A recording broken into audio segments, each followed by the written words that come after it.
Lifetime Award, it's for someone that has dedicated their entire life to something.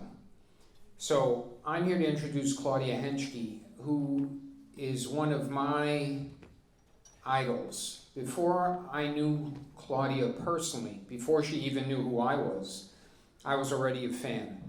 I was doing my fellowship at the Brigham in Boston in the 1990s when in the New York Times an article came out about lung cancer screening. And I read this article and I said, wow, this is revolutionizing lung cancer. Essentially, she found a cure for lung cancer, and I'll explain to you what I mean. But I had not met her in person until maybe 2001. And I've got to tell you a little background about me. When I've been a surgeon now for about 35 years, and every surgical idol that I've met has disappointed the hell out of me. Once I met this God who I thought was just incredible, I got disappointed after I really got to know them. Claudia, I had up here, and after I met her and got to know her and worked with her, I have her way up here. That has never happened to me. So a surgeon's biggest idol is actually a radiologist. And let me explain to you what she has done and how she has found this cure for cancer. Basically, if you're watching the Super Bowl, at halftime, you're going to see Keytruda, lung cancer. And yes, they've made some advances. You know, you get a little longer life, but it's really more for marketing than anything else. What she found is actually a cure for lung cancer. In the old days, before CAT scan came into play, there was big debate about getting an X-ray. Just an X-ray to figure out if that screened for lung cancer. What Claudia found was she screened patients for lung cancer with low-dose CAT scans. And what she found that if you find it at a certain stage, you can cure cancer in 80% of those cases, which is unreal. You got to realize for most of the 20th century, the survival rate for lung cancer was like 15%. Here she found if you caught it at this stage, 80% of the time you can cure patients. Imagine if you had a drug that gave you an 80% cure rate. You think you're going to hear about it halftime at the Super Bowl? No, you're going to hear it all over the place. You're going to see it advertised. You're going to see it on billboards. You're going to hear it on every radio station. So she essentially found this cure for cancer.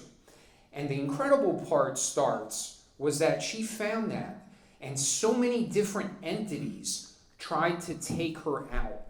They tried to discredit the data. They tried to say this was BS. Then they couldn't do it. Then they tried to discredit the person. And she is a frickin' warrior. Yes. She fought, her and David Yankelevitz fought like I have never seen before. Legal battles, academic battles, because they're also battling for resources, for grants, things like that. So there was this battle behind the field that showed the mettle of this person. And so that is why she's even higher on my hero list than anything else. But I have come to work with her extremely closely in the past 15 years. And what I have found incredible is her leadership. When you look at her team of about 25 people that sit on that second floor in the International Early Stage Lung Cancer Group, they adore her. She treats them like family.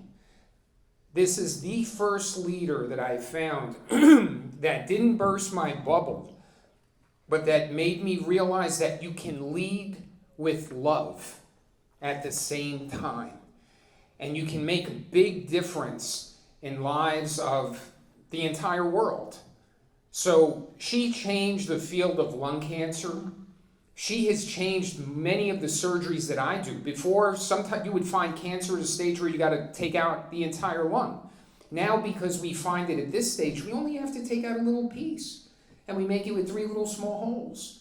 So she essentially changed all of that. But I am privileged to give her the Selikoff Lifetime Achievement Award, and I am privileged to call her not just my colleague, but my friend. I love you, Claudia.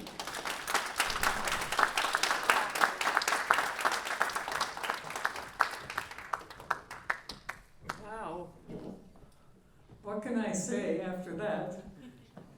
Please, thank you very much, Raja. Thank you very much. And thank you for providing this award. Dr. Selikoff was an inspiration because I felt he kept fighting, and so we need to keep fighting as well. And we will do together with the ADAO.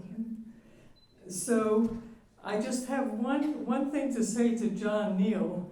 I loved your talk, and I only disagreed with one point, that receiving an award makes you want to work harder, want to do more, not become complacent, but really, so this is the beginning of a renewed striving, and it will heal all those broken bones that we have along the way. Thank you very much.